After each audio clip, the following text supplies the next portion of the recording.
नमस्कार शेतकरी मित्रांनो.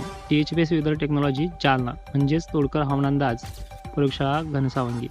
तर शेतकरी मित्रांनो, राज्यातील पुढील कंडिशन अशा स्वरूपात राहील, ज्यामध्ये राज्यातील जे काही घटक भाग आहेत त्या भागामध्ये नेहमीप्रमाणे त्या अवकाळीची कंडिशन जी आहे ती कायम आहे.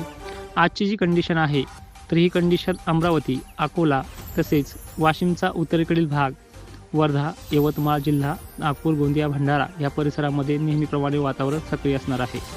तसेच आज थोडा नवीन बदल घडतोय, म्हणजे जळगाव परिसर, नाशिक सटाणा परिसर, धुळे, नंदुरबार, शहादा परिसरामध्ये संध्याकाळच्या वेळेला ह्या भागामध्ये वातावरण ढगाळ होईल. हलक्या ते मध्यम पावसाची शक्यता आहे.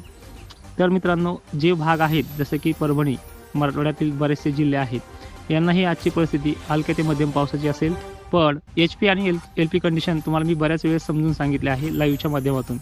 ज्या ठिकाणी अवकाळी पाऊस चांगला बरसला आहे त्या ठिकाणी HP म्हणजे हाय प्रेशर बनते, LP कंडिशन म्हणजे लो प्रेशर बनते. तर अशा भागामध्ये एक दिवसाआड जोर वाढण्याची शक्यता आहे. पण तुम्हाला दिलेल्या तारखा 15-16 तारखेपर्यंत राज्यातला जो जोर आहे तो कायम आहे. जर एखाद्या दिवस पाऊस कमी पडला असं ग्राह्य धरू नये. आता पाऊस उघडत आहे, पण ही कंडिशन तीव्रतेने अधिक आहे. राज्यातील अवकाळी संकट हे आणखीन 15 ते 16 तारखेपर्यंत कायम आहे.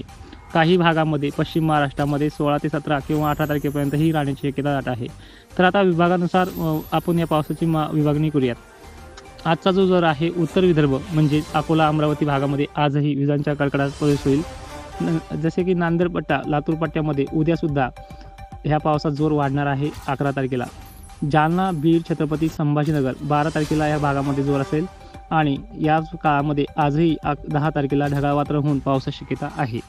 तसेच आणखीन सातारा, पंढरपूर, सोलापूर जो काही भाग असेल, सोलापूरच्या काही भागामध्ये, दक्षिण सोलापूरला रात्री लाईव्हमध्ये सांगितल्याप्रमाणे किंवा कालही लाईव्हमध्ये सांगितल्याप्रमाणे वातावरण सक्रिय झालं तर अवकाळी वगैरे पावसाची कंडिशन पाहायला मिळाली आहे. मित्रांनो, कांदा उत्पादक शेतकऱ्यांना कितीही सतर्क राहिले तरी त्यांचं पीक झाकता येत नाही. पण हळद उत्पादक शेतकऱ्यांना आपलं पीक दिवस मावळता 16 तारखेपर्यंत दररोज झाकावीच लागणार आहे, जरी तुम्हाला वातावरण क्लिअर दिसलं तरीही. ठीक आहे. तर आता उर्वरित भागाची कंडिशन अशी आहे, जसे की आपण अहमदनगर पट्टा म्हणूयात, नाशिक पट्टा म्हणूयात, आणखीन सटाणा, पंढरपूर पट्टा म्हणूयात. या भागामध्ये पाऊस येणार आहे, पण 15 ते 16 तारखेदरम्यान ह्या भागातली कंडिशन बिघडणार आहे. राज्यातील वातावरण एक दिवसाआड तीव्रता घेणार आहे. हिंगोली पट्ट्याला सुद्धा आणखीन 2 ते 3 दिवस टेन्शन कायम आहे. ठीक आहे. विदर्भातलं टेन्शन तुम्हाला समजून सांगितलं आहे. आणखीन काही शेतकऱ्यांचे प्रश्न असतील ते मात्र आज दुपारपर्यंत घेता येणार नाही. ऑफिसचं काम आपल्याला चालू आहे. तर उर्वरित भागांची माहिती ती तुम्हाला समजली असेल. ज्या गोष्टी नाही समजल्या त्या गोष्टी देखील विचारू शकता, पण दुपारनंतर 1च्या सुमारासमध्ये. धन्यवाद.